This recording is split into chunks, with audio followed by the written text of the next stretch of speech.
Nandito kami ngayon sa Dubai Creek. Ito pala yung tinatawag nilang Dubai Creek. Oh.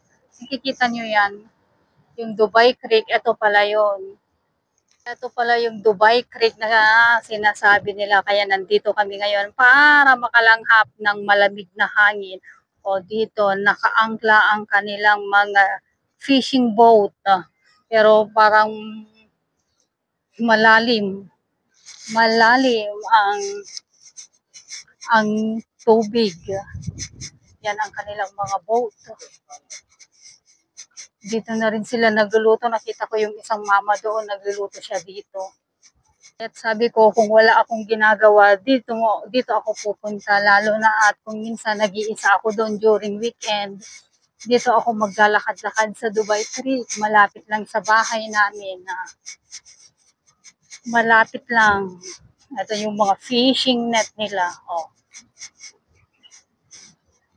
Paano kaya yan nakakalabas yung mga fishing boat nila? Dikit-dikit sila.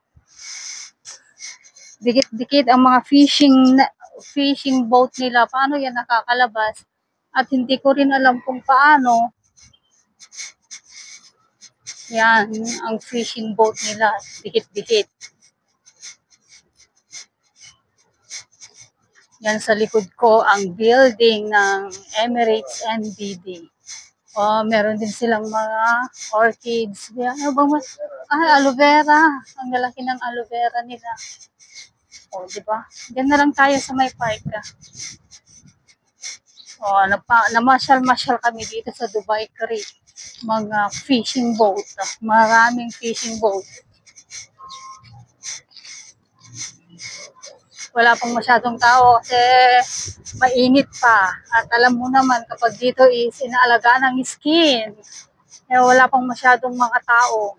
Eh dadalawa pa lang kami. Kaya nakikita ninyo, dadalawa pa lang kami ng aking asawang namamasyal. Wala pang masyadong tao. O yan o.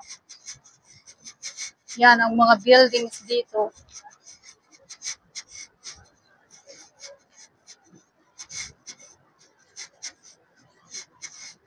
Di, saan ka? Saan tayo pupunta? Tama na?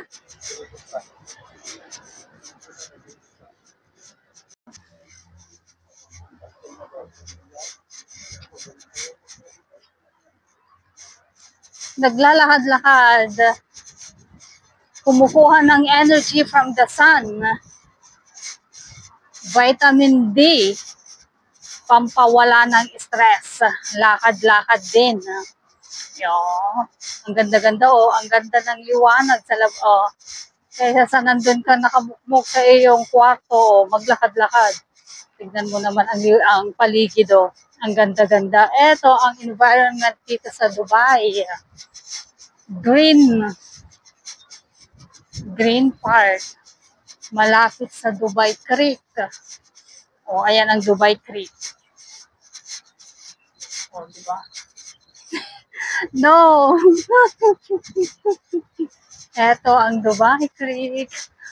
Me only, not you.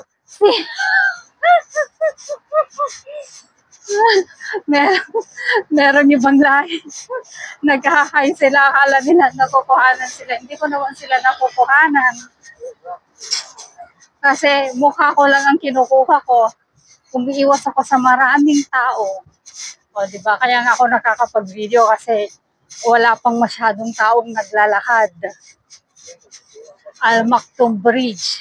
O, maganda palang maglakad-lakad dito kapag wala pang masyadong tao. Nakakapag-video ka ng maayos. Hindi kapag maraming tao, hindi na ako nakakapag-video. Hindi ko na ipapakita ang lugar. Ito ngayon, ipapakita ko ang lugar. O, tignan niyo.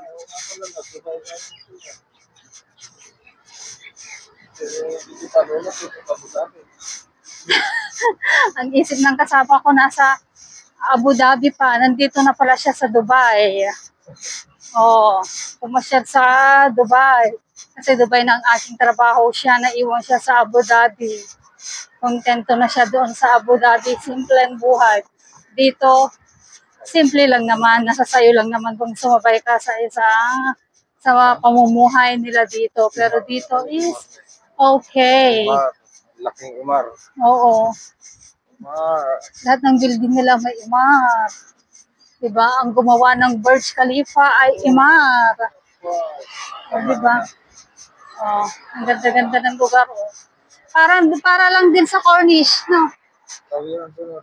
The Warfish or an about na dyan. Ano, saan tayo? Balik tayo doon? Balik tayo. Balik kami doon kasi nandun yung bridge. Doon kami mag-bridge. Kasi wala na dyan, wala nang bridge. Kaya kailangan bumalik. At maglakad sa tamang daanan. Dahil 400 ang Oo, may fines dito. Kung hindi ka tatawid sa tamang daanan ay sayang. Sayang ang fines. Kaya sumunod sa alituntunin.